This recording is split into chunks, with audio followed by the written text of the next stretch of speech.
卑鄙无耻下流的东西！今天让我在这啊，在这见到你了，谁？你说谁啊？这，你这疯女人！你骗了我的身子，还骗我的钱，我今天要跟你这！哎！他说他是面粉厂的小开，其实他就是个小瘪三。他还说他是个单身，其实他下有老婆，上有老婆。那我，你这疯女人！我是什么东西？我是什么东西？你是什么东西？我是什么东西？你不管了啊！住手！我是什么东西？你说。再说我开枪了！不至于啊！长官，你可不知道，他就是一个负心汉。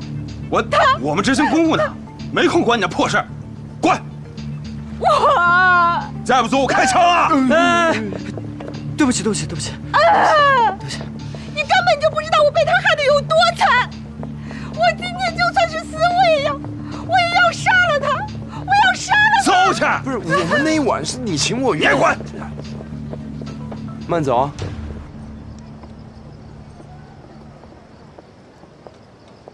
老板，一碗小馄饨。哎，好的。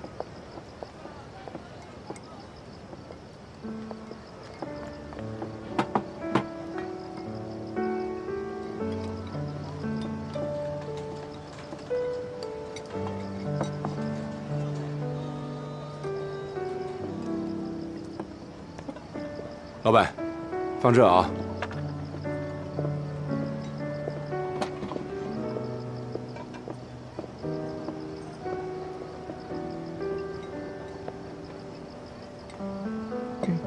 谢谢。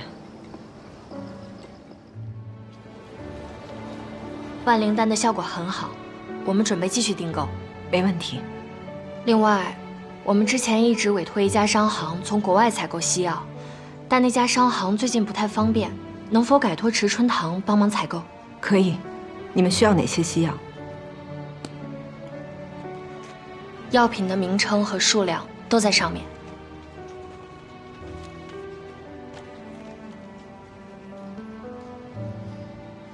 西药到上海之后，请改一下包装，让人觉得是寻常的中成药就行。明白。那我就先告辞了。好，你慢走。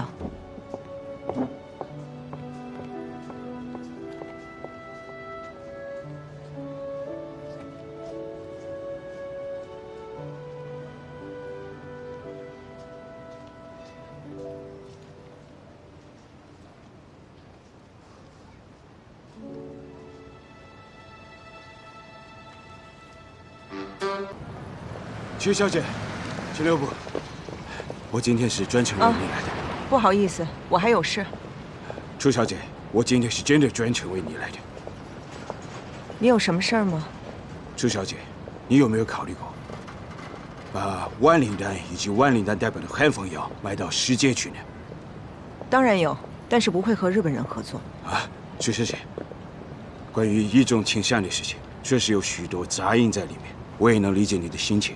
但是你呢，也别先忙着拒绝我，先看看我们小村家族为你准备的合作条件，我相信一定会让你感动，也一定会让你心动的。不用，小村先生，你们日本的军队正在侵占我们的国土，你想想，我可能跟你合作吗？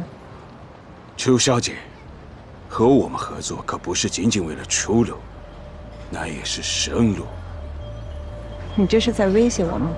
我只是在提醒你，你们中国人呢，勇于私斗，怯于攻战。只要我们日本集中优势兵力，3个月以内一定会击垮中国军队。作为一个生意人，曲小姐，你应该提前预判，并且为将来布局吧。小村先生，如果中日双方必有一战，那最后的胜利只能属于中国，这就是我的预判。还有，你的领带歪了。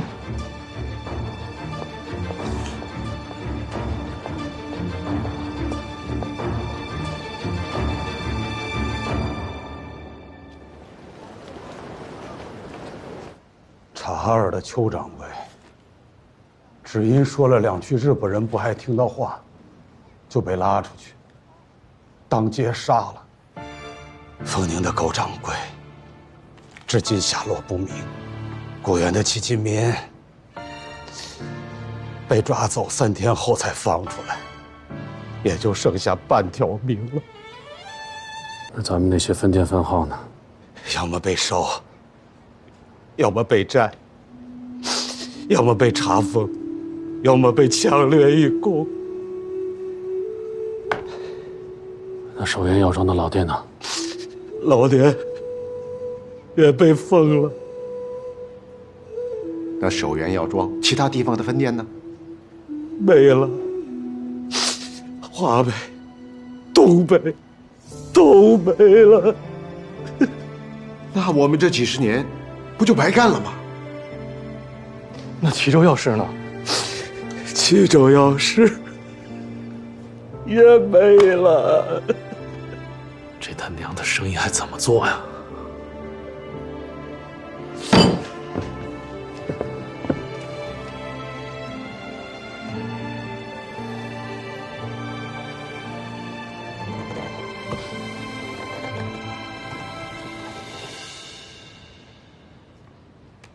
马委员，大驾光临，是为何事啊？我今日代表国民政府前来与楚小姐共商大业。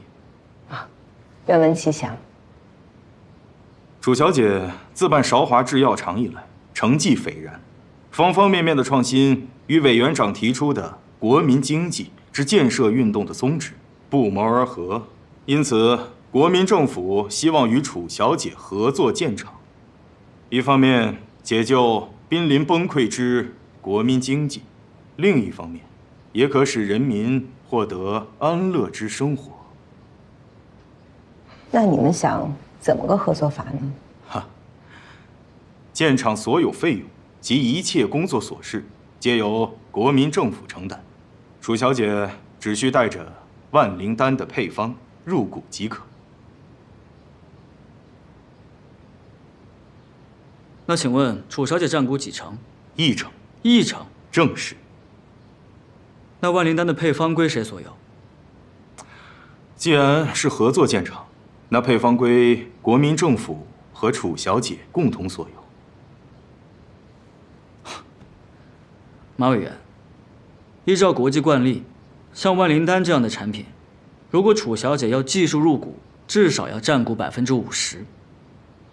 此外，我们独有的机械提纯萃取技术和先进的生产、销售、管理模式，至少也要占股2成。本人也曾留学美国，知道程副总所言不虚。然而现在国情世事实在特殊，所以无法按照国际惯例实行。怎么特殊呢？东北已经沦陷，日本人在华北也似有箭在弦。我个人以为，中日之间2年之内必有大战。我们此时建厂，不仅仅是为了国计民生，也是为了备战所需。此时建厂确有必要，不过马委员提出的合作条件，未免太过苛刻。我们也事出无奈呀。眼下乃是国家最积弱之际，财政捉襟见肘，唯有请楚小姐暂且委屈，先行报效国家，再论个人私利。报效国家，人人有责。不过，万灵丹乃楚家祖传秘方，就这么拱手让人，楚小姐无法向楚家先人交代。另外，万灵丹能有今日之业绩，楚小姐这些年付出良多。如果你们一点都不为楚小姐考虑的话，我觉得似乎有点说不过去。那你们希望是什么条件？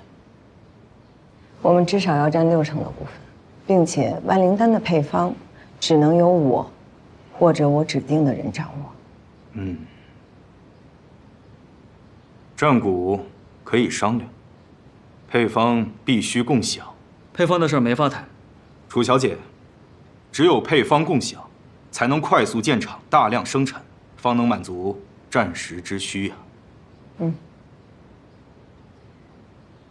但是刚才程先生也说了，配方乃是楚家先辈所创，我个人是不能轻易拱手的。局势之所以坏到今天这个地步，很大的原因是因为太多人只想自保，不愿为国家牺牲。我原本以为楚小姐和那些人不一样。马某告辞。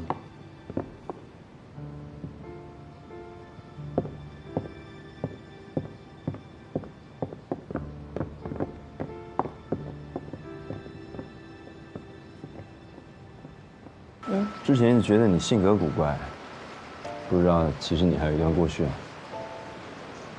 没点过去啊。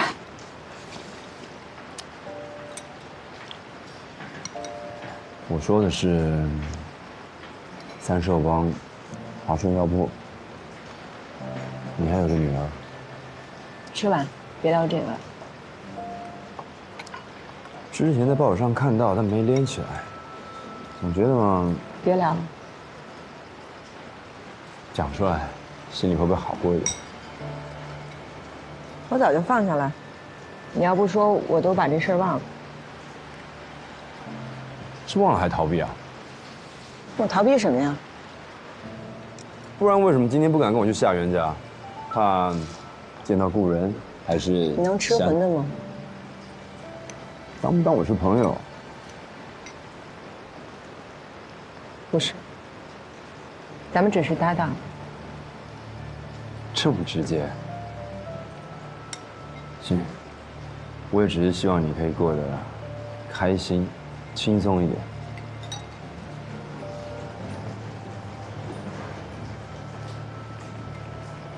我过得很开心，也很轻松，谢谢你的关心。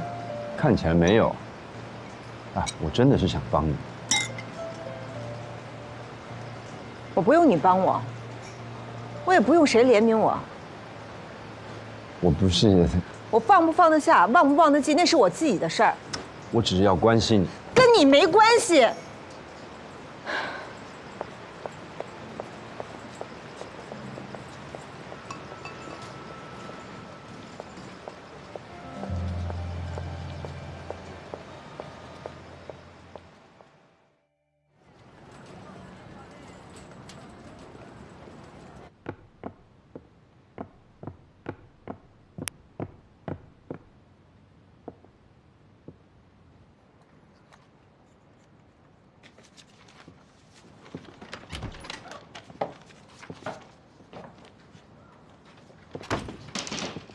成本表和收支表填好了吗？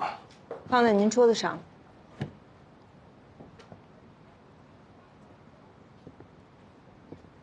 庆云堂的合同10点前拟好。谢谢你啊。嗯，我知道你在关心我，怕我被婚礼刺激到。哦，原来你知道有人在关心你啊。昨天那件事呢，也是我冲动了，对不起。还有以后这样的事，你也不用刻意的考虑我的感受，因为我早就心硬如铁。我就知道你心硬如铁，所以我昨天故意刺你一下，就是要让你好好面对一下你自己。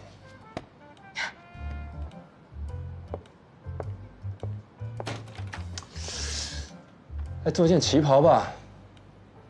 干嘛？不是要参加婚礼吗？又不是我的婚礼。你可以顾一下我们文氏大药房的体面嘛。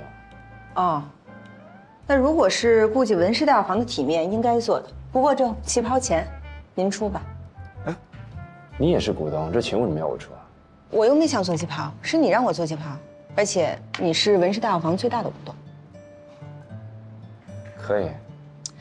还有，我觉得我也该换一双皮鞋了。哎，得寸进尺了啊！哎呦，还有我这个包，我觉得也应该换新的。楚经理，苏州麻烦出差吧。进。文老板，今天报纸。哎，谢谢啊。文老板，那就永兴百货了，就这么说定了啊。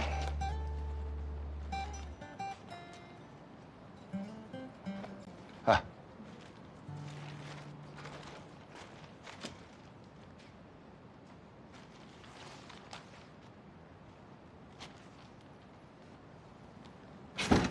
二妞，二妞，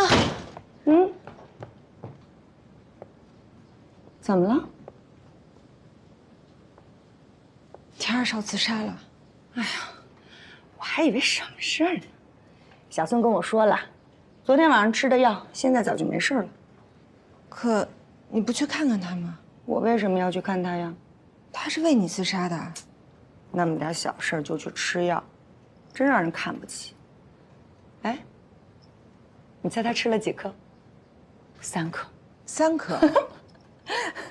要不是送医院送的及时，还没等洗胃，他就醒过来了。但我觉得你还是去看看他吧，毕竟你们俩一段缘分，别做太绝情了。你忘了他是怎么对你相应的，那才叫真绝情呢。我对他已经仁至义尽了。但你当初不还想千方百计的嫁给他吗？怎么这么快就变了？这还得谢谢你呀。我，要不是你的那场官司，我到现在还做着田家二少奶奶的大梦。我现在才知道，人家呀根本就没拿我当自己人，准确的说，就没拿我当人。既然这条独木桥走不通，我得给我自己换条阳关大道。那你能这么想也挺好的，我也挺欣慰的。放心。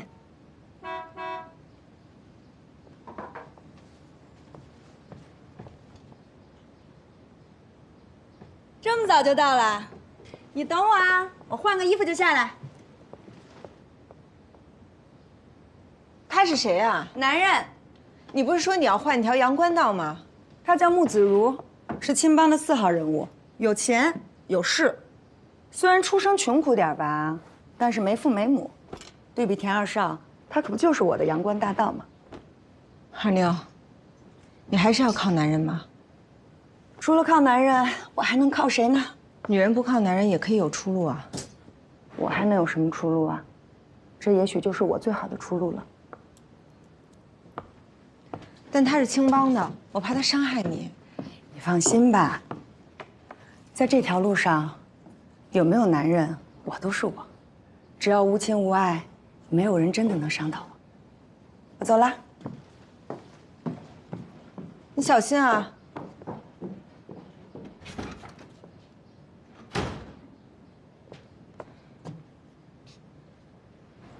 久等了。怎么会呢？请上车。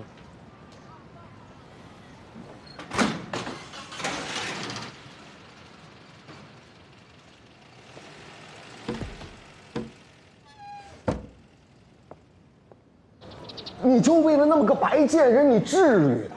你把我们田家的脸都丢尽了。哎呦，怎么变成这样了？你来的正好，你给我骂他，给我骂醒他。啊？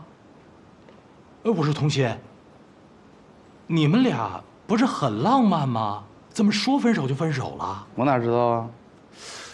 人家从头到尾就在玩他，玩我们田家啊！敢跟田氏要好作对，他什么后台啊？管他什么后台呢？敢跟我们作对，我就掐死他！别哥，不是你有点骨气行不行啊？那我不喜欢他吗？哎，童心，也不必非要这样嘛。白小姐是很漂亮，可是天下美女不止她一个，也有跟她长得一模一样的，是吧？你何必抱着白冰心不放呢？是吧？我不，我就要他，就要。你看，不是你怎么不去死呢你？我本来就是要去死啊！不是你给我救回来的吗？好，你们俩别再吵了，好不好啊？哎呀，哎，老周啊，你刚才说什么？说有个人跟那个白贱人长得一模一样啊？啊，对，我之前在北京认识一妓女，哎，那身段啊，眉眼啊，跟白冰心不差分毫。妓女？哦，这事儿可千万不能让我家母老虎知道啊！你说的真的是长得一模一样？哈，反正我是分不出来。那不可能，我不信，冰心就是独一无二的。你不是我弟弟，你是我祖宗。慢走啊，哥。老周啊，啊，你刚才说的那个妓女，哦，现在人在哪儿啊？你打听他干嘛呀？我想把他找出来，我恶心那个白介人，这不也能消消气吗？啊？哎，这还是算了吧。为什么呀？我真不敢跟那种女人再连上关系。什么事儿都没有，你只需要告诉我他叫什么名字，现在人在哪儿，其他事情我来办，不会连累你的。哎，你上次不是看上了一对粉彩吗？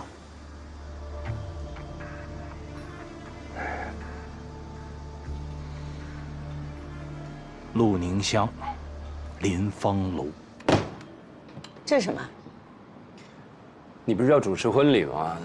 你那黑眼圈，哎，你的脸保养一下吧。哇，文老板，怎么突然变得这么慷慨了？看上你吧。得了吧。我就是要你心甘情愿的替我卖命。只要你薪水啊和股份给的够，我肯定心甘情愿卖命。一盒燕窝能搞定的事，其他不都省了吗？啊，你原来打的是这个算盘。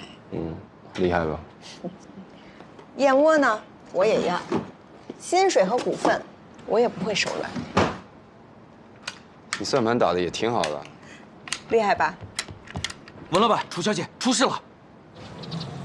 被扣的药品一共价值是23500元，都是准备发往杭州的。你先去警察厅那儿听听看官方的说法，我去找人侧面了解一下。好的。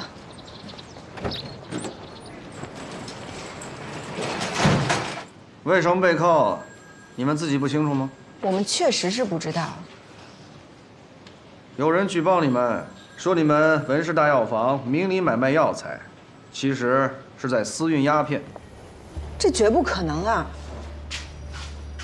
可能不可能的，查查不就晓得了？那这要查多久呢？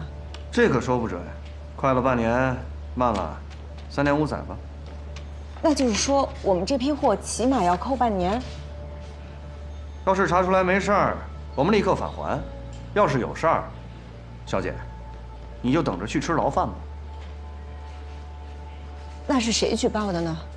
这我可不能讲。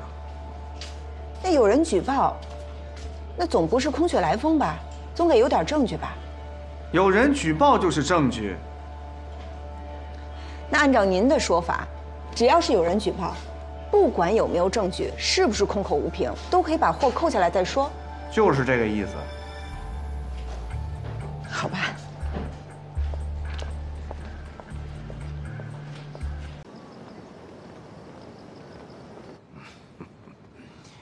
楚小姐，今天的菜如何呀？食材都很新鲜，但就是做法略显老土。那今天的酒呢？酒也不菲，但是更适合官场应酬吧，和今晚的约会气氛完全不搭。看来楚小姐对餐饮很讲究啊。我对人更挑剔。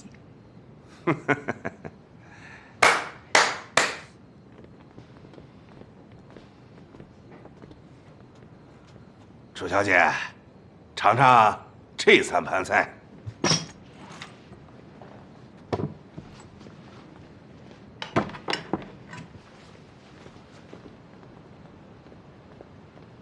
楚小姐，不知道这3盘菜合不合你的胃口啊？王厅长，就您这些钱，我1年自己就能挣回来。哈哈，也就是说，这点钱你根本没看上。我的意思是说，如果您想让我嫁给您是没问题的，您呢也不用给我钱，没准儿我还可以带着我全部身家倒贴。哦，楚小姐真是奇女子啊！哎，但我也是有条件的。哦，请说。您看啊，我有这些钱，也不能嫁给一个身价比我低的人，对吧？所以呢，我就想看看您到底有多少钱，值不值得我托付终身啊？你放心，我不会让你失望的。哎，我们生意人可是不信口头承诺的。那你想如何？我要验资。好说，好说。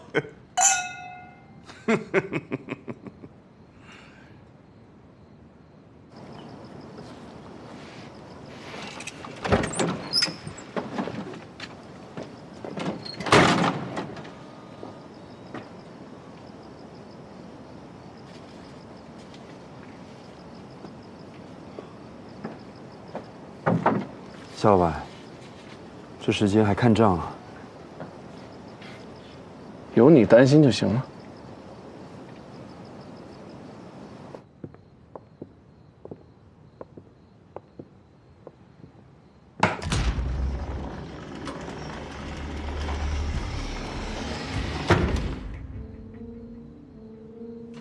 楚小姐，请。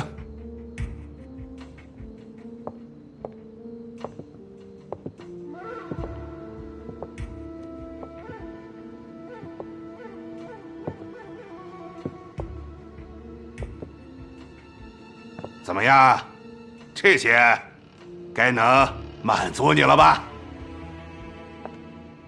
哎，这就不用看了。为什么？因为这里头都是账本。那我可就更想看了。为啥？你可不知道，我最喜欢看账本了。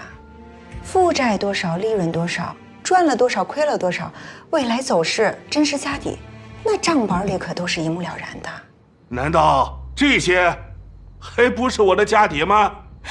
王厅长，这些东西再多，那都是死的，只有账本里的才是活钱，也只有活钱，那才能生钱，这才是你真正的身家。有道理。不过呀，我的这个账本啊，和别家的不大一样。怎么，您这里面有什么见不得人的东西啊？我的账本啊，你如果看了，那这辈子就只能跟我了。这不是您正想要的吗？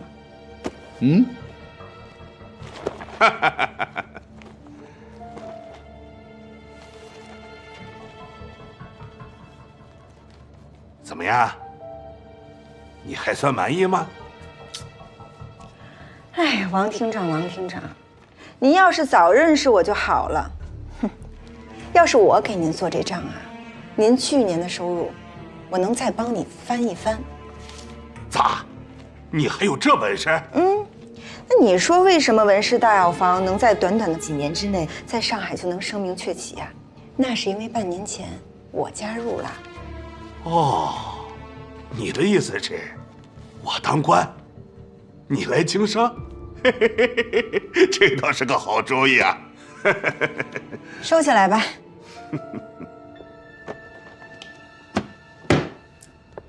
哎，楚小姐，你的条件我满足了，那这下一步得是你可以满足一下我的条件了啊！你别着急啊，我还有一个条件呢。你还有啥条？你说，你听好了啊！我要成为你唯一的合法妻子。啥？是唯一的。我不管你之前有多少大老婆小老婆，在我之前的你通通都给我遣散，在我之后你不能再纳妾了。这是啥狗屁条件嘛？不可能，绝不可能。那你不答应啊？你不答应的话，那咱们就免谈了。王厅长，我先告辞了啊。楚小姐，得寸进尺啊！我是给你脸了吧？这个地方是你想来就来，想走就走了吗？你发现没有？我的耳环少了一个珍珠，还有5秒。啥？药效就要发作了，肌肉震颤，头晕乏力，下腹阵痛。你给我下药。今儿来之前呀，我把几味毒药混成一起，制成了珍珠形状的耳环，就戴在了这个耳朵上。您看啊，我有这些钱，也不能嫁给一个身价比我低的人，所以呀，我呢想看看你有多少钱，值不值得我托付终身啊？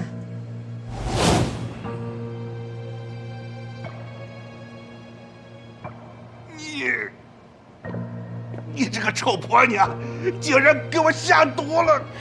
不管是什么药，半个小时之内如果吃不到解药的话，王厅长，今儿就是你在世界上活着的最后一天。楚小姐，你现在把解药给我，现在给我拿出来，快点儿！好啊，你现在就放我走，半个小时之内，我保证把解药给你送到。来人呐！来人！搜这个臭婆娘的身，给我把解药送出来，快送！一帮傻子！哎，要是换做你们会把解药随身带着吗？赶紧找温之清，给我送解药来！别瞎费功夫了，解药早被我妥善的藏了起来，除了我以外，没有任何人知道在哪儿。你信不信我一枪崩了你？信。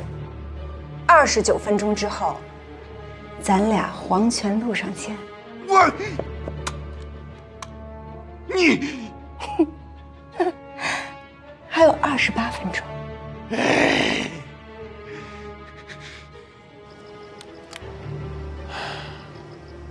还没动静。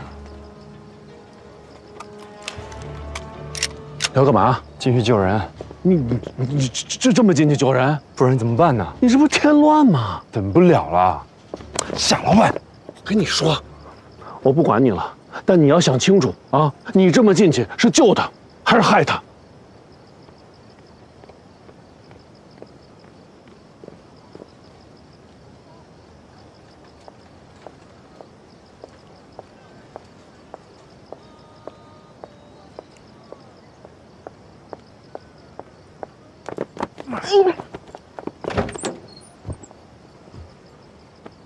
不是，你干嘛？再不出来，我冲进去了。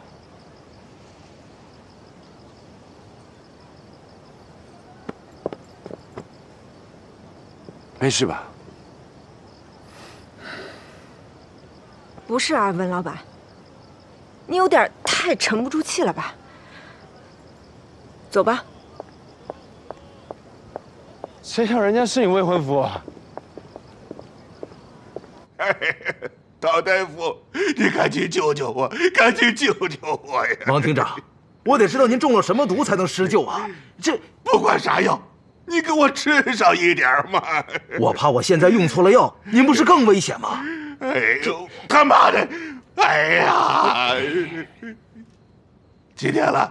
还有多长时间？还有3分钟。3分钟？对，完了，我要死了！药咋还不来吗？来了，要来了！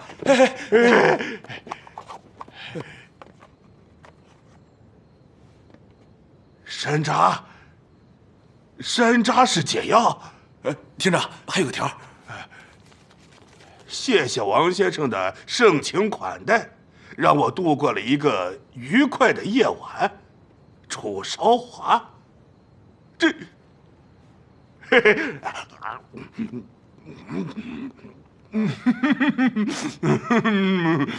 够味儿，够味儿。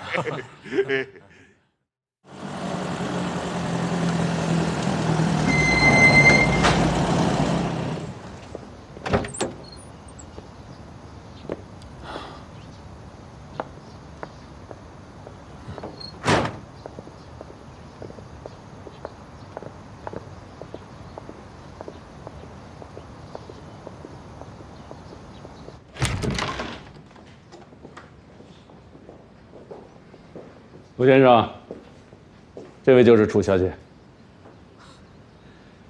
是你，楚公子。随便坐。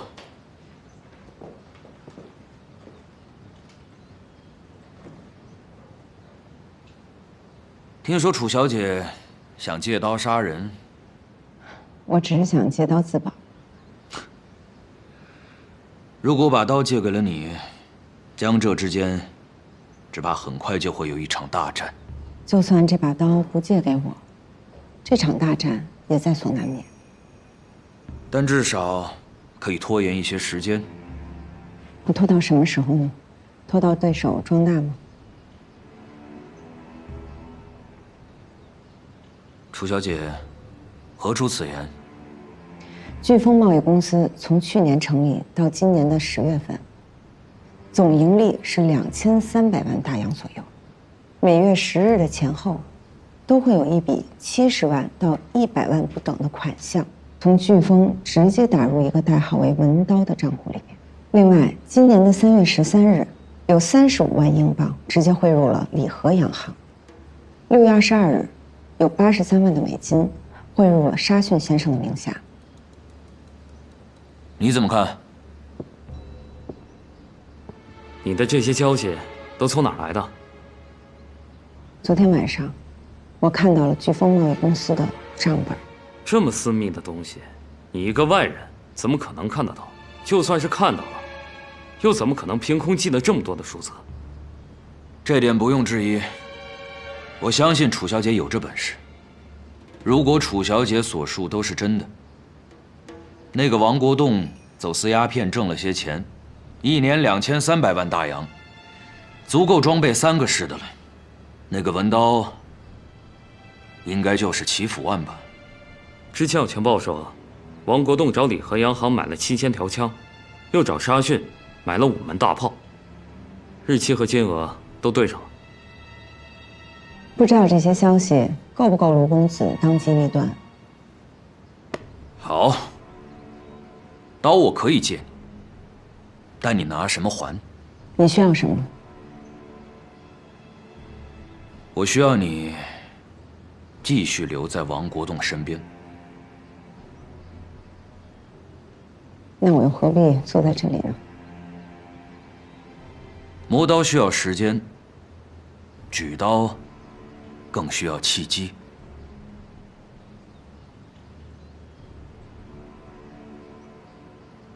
明白了。楚小姐，成交。两清。